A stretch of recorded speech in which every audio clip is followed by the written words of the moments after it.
ครั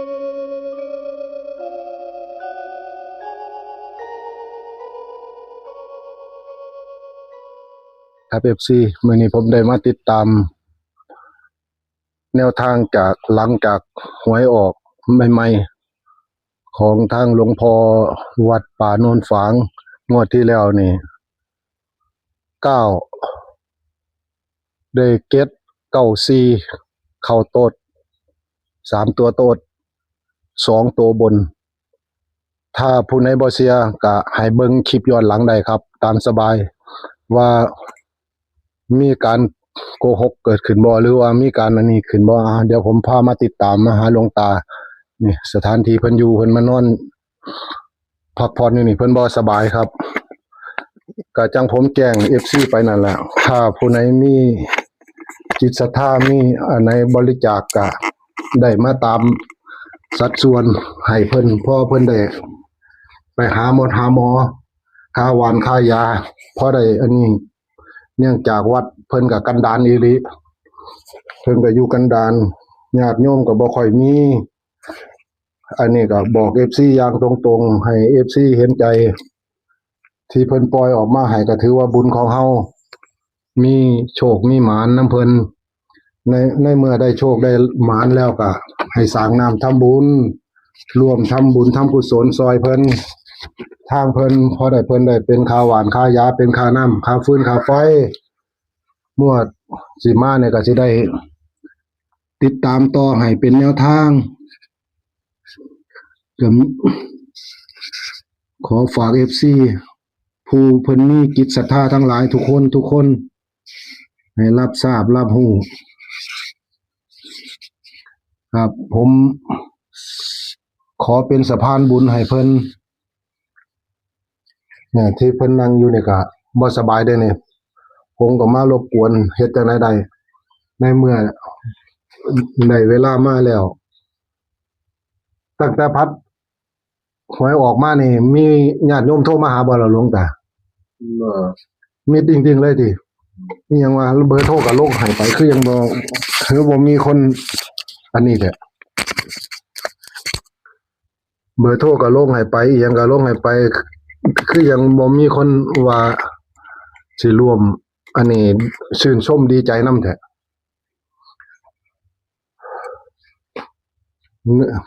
นึกว่าตั้งแต่อันนี้มาแล้วพอมีอันนี้ถ้าจังไหนอย่างหนึงก็ให้ติดต่อมาเด้อ FC เอ้ยผมบอกได้ส่ำนี้ล่ะงวดนี้เป็นจังได๋แนวรับฝันดีแน่บ่มันไม่มีไฟพอเข้าๆล่างๆอยู่ว่าติ นั่นไม่มีไฟว่ามันบ่ทันต่องวดบ่ทันได้อิหยังเลยตินี่มันได้ตัวเดียวตัวเนี้ยก็บ่ทันออกเลยตัวไหนวะเนี่ยครับผมเดี๋ยวหลวงพ่อแบบเที่ยออกไปแล้วมันก็เหลือเลขป้ายนั่นแหละเลข61นั่นแหละเหลือ561ติ561เหลือ561เลขอันไหนนี่เลขป้ายอันไหนนี่ครับผมที่เลขคูขึ้นมาจะยินนะป้ายจำเมืองป่าโอ้เป็นตัวเลขป้ายเป็นตัวเลขพอมันอยู่คู่กับหลวงพ่อแบบเที่ยนะโอ้นี่บ่ทันเว้าน่ะมันยังตัวเดียวยังอยู่ตัวเดียวนี่ที่พ่อแบกเสียก็ออกไปแล้วเนาะนะเนาะ59แล้วเนาะเรานั้นดอกก็79นะโอ้ก็79พันนำไหนนี่เราแบกเสียก็เป็น4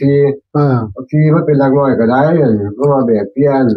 เพราะวันนี้เราออกก็79ทั้งหมดครับหมดว่ากันเพิ่นก็ว่าเอา4มาเป็นหลักร้อยเนาะเอา4เอามาเป็นหลักร้อยเนาะนี่เป็นหลักร้อยก็ได้ก็ได้เว้ากันอยู่เนาะที่ก็ได้ครับ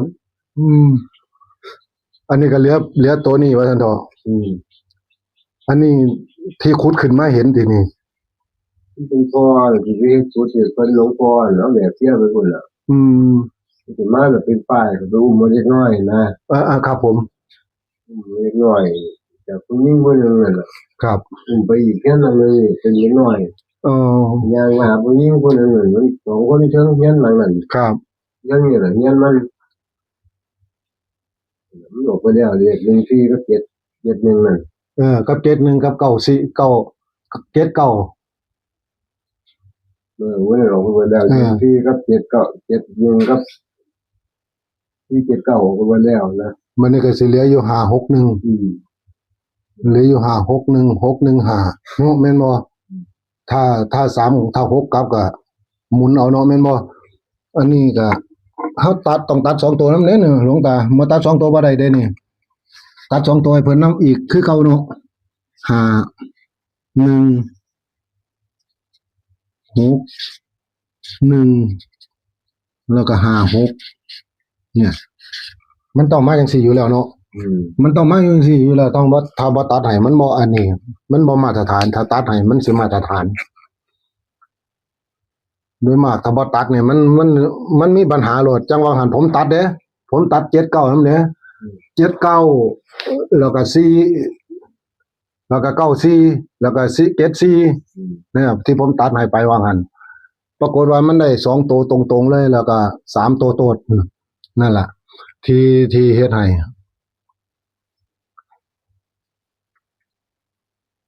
มันนี่ก็เหลือตั้งแต่ตัวป้ายตัวนี้ล่ะติอันนี้ว่าเกี่ยวเนื่องกับมือที่เพิ่นแบกเสียแม่นบ่นี่ เกี่ยวกันว่ากับหนึ่งสี่มากกว่า แม่นบ่ นี่คือเดียวกันมากเป็นหนึ่งสี่ก็เจ็ดหนึ่งคนก็หวัดย่ำเป็นสามโมงไม่ตัวมาทุกกันว่า ครับ มาอีกเดียวเลย โอ้ฟันกันมาเลยหน่อยเนาะ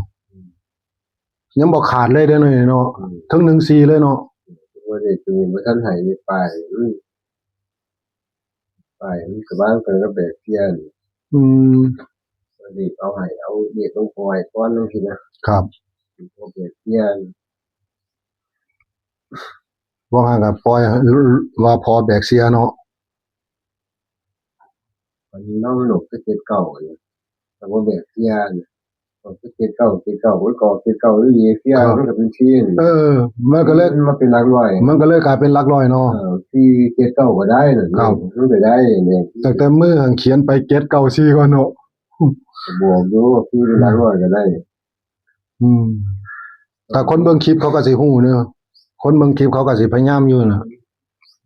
คิดว่าถ้าเบิ่งว่ามันเสียนี่ปานใดว่างหั่นก็คลิปของหลวงตาก็เบิ่งอยู่ประมาณ 4,000 5,000 นี่ล่ะคน 4-5,000 อยู่เบิ่งหมวดที่แล้วนี่แต่ว่าถ้าเบิ่งหมวดนี้ว่าเขาสิเพราะว่าเลขเขาจังซี่มันต้องติดตามกันล่ะ FC ก็ดีแต่ละคู่แต่ละคน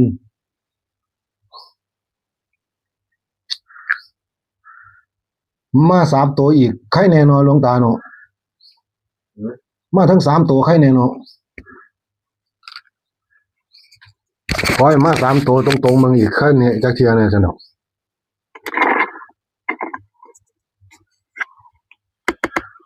ถ้ามา3ตัวอีกเปียอีกนี่โอ้ยบ่ว่าแล้วระเบิดเปิดเปิงไปอีกทีนี่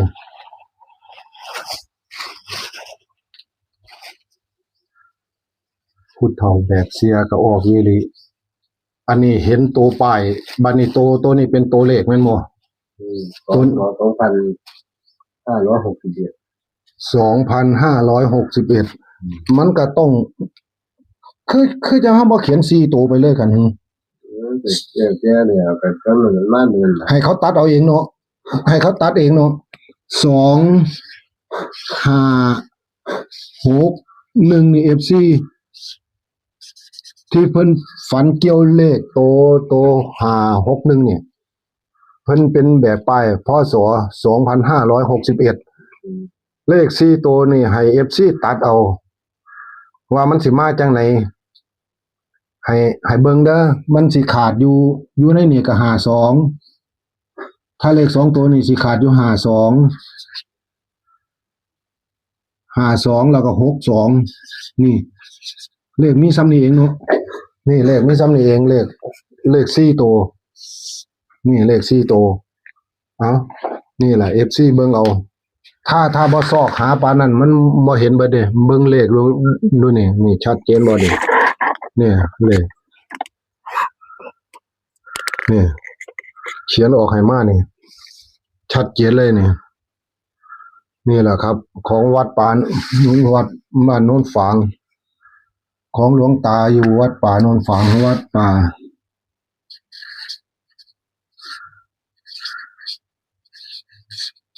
โ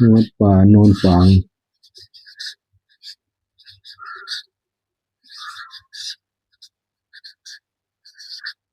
วัดป่าโนนฝางนี่แหละครับ ที่มาที่ไปของอย่าลืมเด้อ FC เขามาแทบทุกงวดเลยได้นี่กระพัดผมมาถ่ายถ้ำนี่เล็งๆมานี่ตั้งแต่เพิ่นช่วงวังป่วยๆวังห่างกันยังเข่าขนาดเพิ่นป่วยแห้งๆคุ้มฝันเนี่ยมันบ่เกิดอยู่กับเชียงป่วยหรือว่าบ่ป่วยเลยเนี่ยนี่ตัวเลขเบิ่งดูนี่ FC นั่นเลข4ตัว256หรือมันสิออก256บ่หรือออก561บ่เลข2ตัวก็ตัดให้แล้วนั่นเบิ่งเอาเลขผีบอก มันบ่คือกันกับเลขเขาเก่งเนี่ยถ้าเลขเขาเก่งนี่ มันเรียกว่าไอ้จีเนี่ยมันเป็นป้ายที่ มันเป็นป้ายสี่เหลี่ยมเลย มันเป็นป้ายบอกเลย ป้ายประจำเมืองฝาง2,561นั่นล่ะมันจะมาพร้อมกับเลข214กับ71กับ479มันมากันหมดเลยเนี่ยอย่างเงี้ยตัวเดียวนี่นะมันมีแค่เดียวนะ นี่มีทีเดียวเหลือเท่านี้สิ่งที่เหลือออกไปเบิดแล้วเนาะออก3รอบแล้วเนาะตั้งแต่หลวงตาฝันกับ แค่เดียวเนี่ยมันไป3หมดเลยนี่กันเลย3รอบเลยนี่นะถ้าเบิ่งว่าใกล้ๆประมาณวันที่13หรือ10วันที่10 11เนี่ยถ้าจังไหนเดี๋ยวผมสิโทรหาอีกเทื่อนึงค่าฝันย้อนถ้าบ่ฝันย้อนผมก็สิบ่ได้เข้ามาเกิดครับอันนี้เนาะแม่นบ่หลวงตาเนาะแม่นบ่ในตอนนั้นเนาะในตอนนี้ก็ผมก็คิดว่าโอเคนะเลขตัวนี้มาแบบนี้แท้เพราะว่ามั่นใจคือกันผมก็มั่นใจได้ในเลขตัวนี้ว่ามาแบบนี้อยู่แล้วเนี่ยไอ้จีได้พอเดียวได้นี่เลขมันมีตัวบอกนะครับมันเป็นตัวหนังสือนะมันเป็นตัวหนังสือเลยมันบ่มีตัวไม่เดียวคือบ่ได้แบกเสียเด้เพิ่นแบกเสียก็บ่ยิงที่นั่นมื้อเสียบ่ได้มื้อนั้นเก็บเงินมื้อนั้นก็ออกบ่ได้อันนั้นยังได้ตียากเด้เนาะอันนี้ยังว่าบ่ได้ตีได้นี่อ้าว FC เอ้ยเบิ่งเอาเด้อบาดนี้ฟังจากหลวงตาเพิ่นเว้าคักๆเด้อคำเว้าของหลวงตาเนี่ยฟังเอาชัดๆบ่แม่นเลขอันนี้เด้แหน่เอิ้นจนว่าพ่อใหญ่แกนเอิ้นมาครับมาหาผู้หลายเที่ยบ่กล้าเอิ้นจักเที่ยพ่อใหญ่แกนจำได้บ่จำได้บ่จำผมได้บ่ก็บ่ใช่ดีเด้จำได้มาหาผู้แต่หลายมื้อหลายเที่ยบ่กล้าเอิ้นจักเที่ยช่องพ่อใหญ่แกนครับสวัสดีครับพ่อใหญ่แกนครับครับสวัสดีครับโอ้พอดีเลยทั้งมีทั้งช่องพ่อใหญ่แกนมาช่องของผู้ไหนมาอีกแน่นี่คำฟ้องต่อมาโอ้คำฟ้องมีกับยายอยู่ดีเลยมาพร้อมหน้าพร้อมตากันมาหาปู่หลายเที่ยแล้วแต่ว่าบ่กล้าเอิ้นปู่นั่นเลยว่าปู่จำวัดอยู่กับพากันกลับ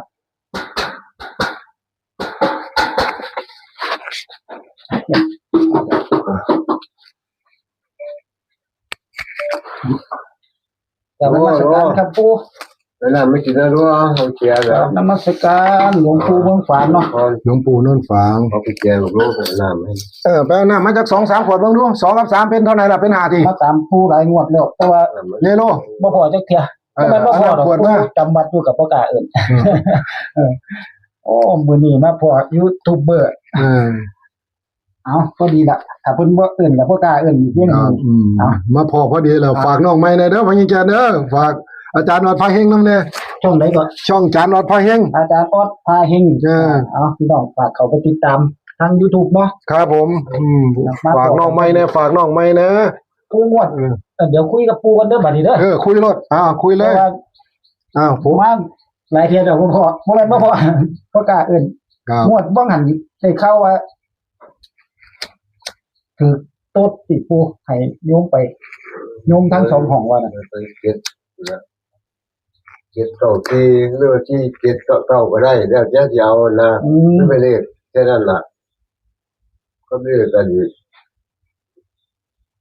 เรียกไอ้หนึ่งไอ้สามไอ้ห้าหกหนึ่งวันไปออกเรียกเล่าเขาไปเมื่อนั้น ครับ แล้ว3 ตัวเรียกเล่าอันนี้เรียกป้ายว่าท่านออกเลยมันบอกว่าจะ1 4ผลเลขกับ7 1ไหมานั่น ครับ แล้วก็ว่า4 7 9น่ะมา7 9ที่เดี๋ยวจะเรียกป้ายว่าท่านออกพศ2561เนี่ยว่าท่านออก ครับ ป้ายตัวนี้นั่นแหละมันมาต้องกันไว้ตัวนะมันท่านออกกันนะ หลวงปู่มีนิมิตฝันจังไดบ่ครับงวด บอกว่าท่านนี่มี ถ้าก็ถือว่านี่มีตัวเก่า แต่ว่าผู้ว่าได้ก็ให้นำตัวเก่าที่ว่าบ่ทันได้ออก ว่าท่านนี่มีที่อย่างที่มีตะพุ่นอ่ะมาเป็นที่คน แล้วตัวเก่าที่ผู้ว่าเนี่ยมันมาจังไดครับ ได้มาจังไดครับคือว่ามันออกโตดงวดบ่หัน หลวงพ่อแล้วแบบเสีย ฝัน ฝันนี่เนาะ โอ้นิมิตฝันจังหวัดก่อนพุ่นน่ะ มันฝันเนาะมันแบบเสียเพิ่นออกแค่เก้าแค่ฝันเนาะนั่นน่ะ โอ้ มันก็เพิ่นแบบเสียเนี่ยเสียเป็นที่ก็ได้บอก794ก็ได้หรือว่า479ก็ได้แล้วแต่นะครับ มันออกอย่างนั้นตลอดแค่ฝันเนาะจังซี่นะ มาหัวก็ได้เลขแล้วเนาะ ได้เลยเดี๋ยวมาทีหลัง มาที่หลังมันก็ได้คือกันล่ะ ครับมาหาปูหลายรอบเดี๋ยวเห็นไหมว่าค่อยสบายก็ได้บ่ได้เข้ามารบกวน อันนั้นช่องไหนกันน่ะ ครับ ช่องไอ้พองบ่ ไอ้พอง ผมว่าพองโอ้สวัสดีครับผมไอ้พองครับโอ้ มาพอ โอ้มาพอกันพอดี กันตัวนี้ ครับ ไอ้พองอาจา จั รงย์ ไหนจังไหนก็ฝากช่องน้องใหม่หน่อยเด้อช่องของอาจารย์ออดไผเองอ่ะ ครับ ฝากน้ำแน่ฝากว่า ผู้ FC น้ำ ว่า แน่ ได้นิมิตฝันน้องงวดใหม่แต่ว่าผู้ว่าเอานิมิตฝันนั่นงวดเก่าบ่หันมันออกกัน เปิดมาน้ำเปิด โอ้เขาได้น้ำมาให้พี่น้อง เอามาอีกคนนึงเอามาอีกคนนึง ได้ติดตาม ปู่เมืองฝางหรือว่าปู่โนนฝางเนาะ ปูเมืองฝังกับปูน้องฝัง นู่นฝาง โนนฝางเมืองฝางนั่นน่ะอันนั้น เนาะ เอาบ่ได้เอามาอีกบ่ ไปเอามา ถูก เอามาอีกคนนึง เปิดบ่เป็นหยังครับบ่ต้อง ถวายน้ำหลวงปู่ก่อน ถวายแล้ว สำหรับ FC ที่รอเนาะหลายๆคนนี่ทำไมไม่ไปตามปู่เมืองฝางมาอยู่เด้อพี่น้องก็ว่ามานั้นเที่ยกันปู่ก็จำวัดอยู่เนาะ สำหรับบ่ไปส แล้วก็ บาย ไป เนาะ สบายก็เลยบ่กล้ามื้อนี้ได้โอกาสดีละ ผมก็นานๆคือกันน่ะ ได้โอกาสดี งอหันเข้า497บ่ครับ ครับได้สี่ ได้497แล้วบ่ เพิ่นเขียนให้เกต9เกต4 ฮะ เพิ่นให้เก้าให้เกต94 ให้794 ครับผมแต่ว่าที่ผ่านมาน่ะบัดนี้ผมก็ไปตัดให้เพิ่นอยู่เกต9 ครับ 94 9เกต ครับ นั่นละที่ตัดให้กับเขา2ตัวบน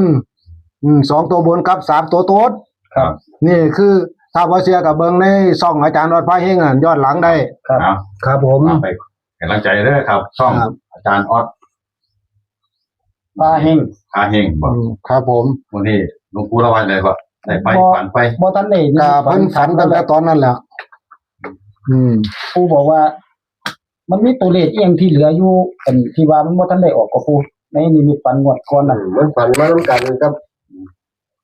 เลข14กับเลข71ผลกับเลขไอ้479นี่ล่ะครับป้ายมาท่านออก บัดนี้เหลืออยู่ป้ายบ่ทันออกนะ พูดว่าจะเรียนในป้ายเมืองฝางป้ายประจำเมืองฝางพศ2561เนี่ยมันท่านออกเนี่ย ตัวนี้บ่ทันได้ออกปู่เลยว่า ออกมันมากันเพื่อมันมาต้องกันที่บอกมามันถือมาเหมือนเป็น171มาผลกับ94ผลเนี่ยเรียกมันมาแบบเดียวป้ายนี่ ฝันขึ้นเดียวนั่นน่ะมันออกมา3เที่ยแล้วเนี่ยเที่ยไอ้ตัวช็อตที่4นี่ ครับ ออกมา3ช็อตแล้ว มันเหลืออยู่อาจารย์เหลืออยู่ตัวใดกันอาจารย์ 561เหลือ561 947 479นี่ออกแล้ว ออกไปแล้วครับ แต่ยัง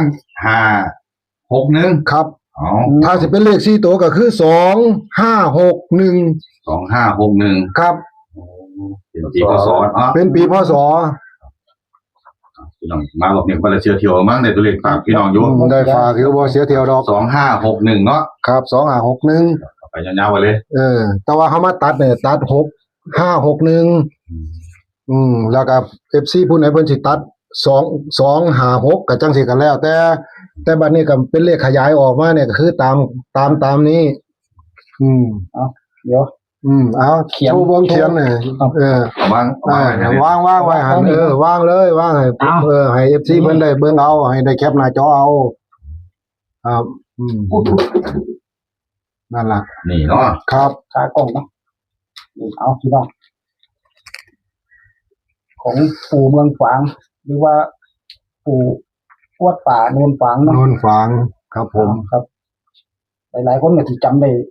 ในคือปู่เมืองฝางนั่นแหละ ครับปูเมืองฝางปูโนนฝางนั่นล่ะอันเดียวกันนั่นล่ะมาเฉลี่ยว่าผิดหวังพี่น้อง ครับนี่ 16 สิงหา2569นะครับ ครับผม ตัวเลขที่ปู่นิมิตฝันก็เหลืออยู่ปีพศป้ายปีพศเราบอกวางสั่นเนาะ เหลือปีพศ ครับก็คือ2561นี่อันนี้แอดมินก็แจงออกมาให้เนาะ ครับเลยตัดให้561ครับ ถ้าผู้ใดมัก2ข้างหน้าก็เอาไป56อีหยังก็256ติ ครับ ครับตัดเอาเองเนาะ ให้ตัดเอาเอง ตัดเอาเองแน่4ตัวน่ะเนาะ ใน4ตัวน่ะแต่ว่าไอ้เลข2ตัวขยายแล้วนั่น4ตัวนั่นขยายให้เบิ่งแล้ว ครับ มักตัวไหนก็เรียกเอาเนาะ 516156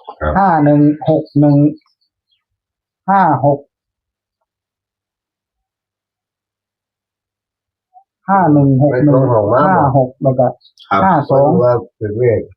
62 ถือเวท ถามย้าย ตามย้ายครับย้ายว่าโยมมาแต่2ห้องเพิ่น ถือเป็นวันโอ้โหบนบัญชี ถือกันหลายครับถือกันหลายหัวถือกันหลาย พี่น้อง ว้าว แต่ในคลิปผมนี่ก็บ่แม่นน้อยๆดอก เปล่าแคปนะครับไอ้ลูกเบิ่งโดนบ่ได้โชว์โดนบ่ได้สิผิดกฎเพิ่นอีกเนาะเพราะว่าถูกปิดช่องไปแล้ว3เดือนเคล็ดลับครับหน้าพี่น้องเอ้ยเอา เฮ็ดจังได๋ก็พอได้ไปเป็นแนวทาง FC เป็นแนวทางเลยครับ บุญไขบุญมั่นของอันจังสี่การเสี่ยงโชคเสี่ยงดวงแล้วแต่บุญญาบารมี มหาหลวงปู่เนี่ยบ่ค่อยผ่านเด้ บ่ บ่ค่อยผ่าน ทำมาหาเพิ่นบ่พลาดดอก ครับเด็กเราก็คือว่า ของหลวงปู่เนี่ยคือว่าใช้ได้เด้ ครับ ครับก็แม่นคือว่าพลาดไปบ่กี่งวดนึงก็เข้าคือเก่า ครับ ปู่เมืองฝางสำหรับ16 สิงหา69ครับได้ไปตามนี้เด้อทุกคน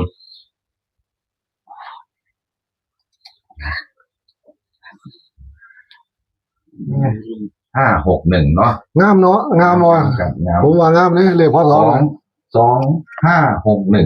ก็ตัดเอาเองเนาะ ถ้าเราเองครับผม4ตัว 2564ก็ได้หรือว่า261ครับ หมุนเอาแน่ล่ะ ครับ ดีบ่ดี12ที่ลอยหลังเด้อผมว่า แม่นบ่ ครับ12นี่ มันมีอยู่นี่นี่ มันมีอยู่เด้อ เราบ่ได้เขียนให้ นี่21อยู่นี่เนาะเฮาบ่ได้ตัดตั้งแต่21ตัวนี้เนาะ โอ้นึงแล้วบ่ ตัดก่อนโอ้ยบ่ได้ดอกคันเดี๋ยวมันสิเกิดปัญหาเถียงกันเนาะ เกิดปัญหาดิ วันนี้ปัจจุบันมันถึงบ่ไหนคือบ่เห็นตัดออกมาปัจจุบันนี่แม่เนาะ คือบ่เห็นอะไรเด้ คือบ่เห็นนี่เอานี่เนาะ2กับ1กับ2นี่อยู่นี่เนาะเอา1กับ2ก็ได้นี่เอาแล้วถ้าเขาสิกลับเอาเนาะแม่นบ่จังซี่นี่แม่โอ้ยเนาะ โอ้ยเนาะให้มาดีแล้ว เพิ่นให้มาดีแล้วบ่ตัดเอาเบิดทุกตัวเนาะโอ้ยตาย เป็นเด็กฝันตรงวัดของปู่ของฝาง ครับนี่ล่ะคือต่อ ให้ หัว 2561 อันที่จริงเพิ่นฝันถ้าต่อหัวเนี่ยเข้า บ่ เด้ ได้ ครั ตั บ ด1 2ให้นำ เอานี่ตัดเอา1 2ว่านี่เขียนให้ใหม่แล้ว FC เอ้ยเบิ่งเอาเด้อนี่1 2 นี่ เอาไปเบิ่งกันสุขสุคนละว่าเนาะแม่นบ่ บางคนก็ทันตื่น1 2หลายเด้มันสิว่าลอยหลังนี่หมด บ่แน่แล้ว มันว่าโอ้ยบ่แน่แล้ว แนวทางนะครับ เป็นแนวทาง เด้ แต่ว่าตัวเลขของหลวงปู่นี่ตามที่ขึ้นมาตามแต่ก่อนนี่ถ้าเขาเจอละ3ตัวพุ่นเด้พี่น้องบ่แม่นเขาแค่2ตัวเด้ แล้ววันนี้ก็คือจน บ่ถือคักอีก แล้วก็ถือทุกวันอยู่นี่ ผมมาเอาถือทุกงวด ถึงจังหวัด ครับถือทุกงวด แล้วตั้ง06ผมว่า ครับ คือ จัดเลยพี่น้อง ผมก็มาหา นี่ว่าท่านมีดอกอันนี้มีเดียวนั่นนะ ผมมาหาเพิ่นนี่มาทุกงวด มีเดียวคนละว่ามันก็มาเรื่อยๆมันก็มาเอาเรียกไปหัวเดียวนี่มันฝันจะดีมีเดียวมันออกมา2 เที่ย3 เที่ยแล้วถ้าจะ1 ทีปั๊บหนึ่งคน ตั้งแต่มือ ตั้งแต่ก็ออกเนี่ย ตั้งแต่หลัง ถึงมาแค่1-4 เย็นนี้ก็1คนมาแล้วก็มา7 9 4แล้วก็มานี่เหลือตัวเดียวนี่เนี่ย เหลือคู่นี่ มันมาแล้วกันมาเนี่ยเนี่ย ถึงมาแค่1-4-7-1ครับ แล้วก็มา4-9-7อืม งวดนี้ก็ได้มาแล้ว แต่แล้วกันตลอดครับ1 ทีคนนี่ม้วนนี่ ผู้ว่าเนี่ยถือมาตั้งแต่1-4 1 ที7 1แล้วก็มา7 9 4 ตั้งแต่เจ็ดหนึ่ง ป้ายมันออกป้ายมันฝางนี่ เจ็ดหนึ่งกับแมนอืม ถือมาตั้งแต่1-4-7-1หมดบ่หันก็มาเต็ม นวดเก้าหานะก็ถือ เก้า 9 ที่ นวดเก้าหานะเก้าอันนั้นก็ถือ ครับ ไก่อยู่ในตู้เย็นน่ะนะ มีฟัน เราจะมีฟันแปลกๆ แปลกๆเด้อ เราจะมีฟันแปลกๆ แมวยางอ้อมเพิ่นก็ยังออกแล้วเนาะ เราจะมีฟันแปลกๆแบบ แปลกๆก็ยังว่าแมวโอ้แมวยัง ขนาดปี คิดว่า878 8778น่ะแมวยางอ้อมแมวตี7887แล้วออกแมว87อีหลีแล้วโอ้ย ฉันตีเลยไง นี่มีหมดนี่บ่ได้ตียากเพราะว่าเพิ่นฝันร่วมเทียเดียว หิน ใกล้ๆที่ให้มาอีกบ่ปู ตอนนี้มีเดียวน่ะว่าท่านไหนนี่มีอีกเนี่ยถ้าเรียกออกมานี่ บ่ แม่น ใกล้ๆค่อย มั มาน มาก็เด็กมีตัวเดียวมาก็พุ่นละถ้า1 ที่ 7 1กับ7 9 ที่อันนี้จะป้ายอยู่มันออก เนี่ยจะไป อันนี้มันต้นบิ๊กเนาะ ต้นเมฆ ต้นบิ๊ก ต้น บ เม อก ฆ เมื่อวานก่อนนี่ตามมาเลยนี่ ตาม เขา749-947นี่ อืม แล้วก็ให้มา2-5-6-1 อืม อันนี้ใกล้ๆโค้งสุดท้ายนี่พูดจะให้ตามอีกว่าครับ นั่นว่าฉันมีนะ ถ้าตามก็พูดแล้วเฮาก็ ได้เนาะ เฮาก็คงจะมาวันที่10 พูด พุ่น แล้ ละ วปูเนาะ ผมมีมาไว้อีกอยู่ ให้ตามโค้งสุดท้ายอีกรอบนึงเด้อพี่น้อง ครับ ติดตามไป กดติดตามไว้เดี๋ยวตามรอบโค้งสุดท้ายเนาะวันนี้เนาะครับผม ไอ้น้อยกัน อืม อ๋อแต่เดี๋ยวก็เป็นโค้นี่เลยบ่การ เขียนกับตัวพวก ของเกิน อ๋อปูว่านั่นอยู่นี่เราบอกว่านั่นอยู่นี่เราบอกผมน่าจะได้กุฏิเก่า บ่ฮู้ว่าจะอยู่พุ่น ว้าผมไปนั่งขออยู่กุฏิเก่านะเว้ยปูอยู่ นี่ผมเลยแล้วว่าหัวเพิ่นอยู่นี่ ผมนึกว่าอันนี้ผมนึกว่าเป็นอันนั้นเป็นไอ้อะไรนะ ว่าจะเป็นไอ้ เป็นห้องครัว เนี่ยที่ผมเอิ้นผมพากันมาตัวตั้งแต่มาของครัว ว่าจะของครัวว่าจะของพญานี่มานอนอยู่นี่บอกเลขแน่ปี เอาบัดนี้ก็จะกับพวกเจ้าคุยกันอยู่เนาะ ดูเลขคนน้อยเลยดูเลขก็ ผมเรียกดิเอานี่นั่งเอาไปเนี่ยมันหลายวันนี่ บัดนี้ผมก็สิได้อำลาพาจากเด้อหลวงตาเด้อ สายผมจีกาทีละปูเงินละ ครับผมครับถูกครับ FC สุขุสุคนบัดนี้ได้ล่าหลวงตาให้กดติดตามไว้เดี๋ยวมาตามให้โคกสุดท้ายอย่าลืม กดติดตามไว้เด้อ FC เอ้ยท้ายสุดนี่ก็ขอให้ FC จงมีโชคมีหมานสุขุสุคน ให้สมความมุ่งมั่นปรารถนา ทุกสิ่งทุกอย่างให้มีโชคมีหมานนำกัน สาธุ สวัสดีครับ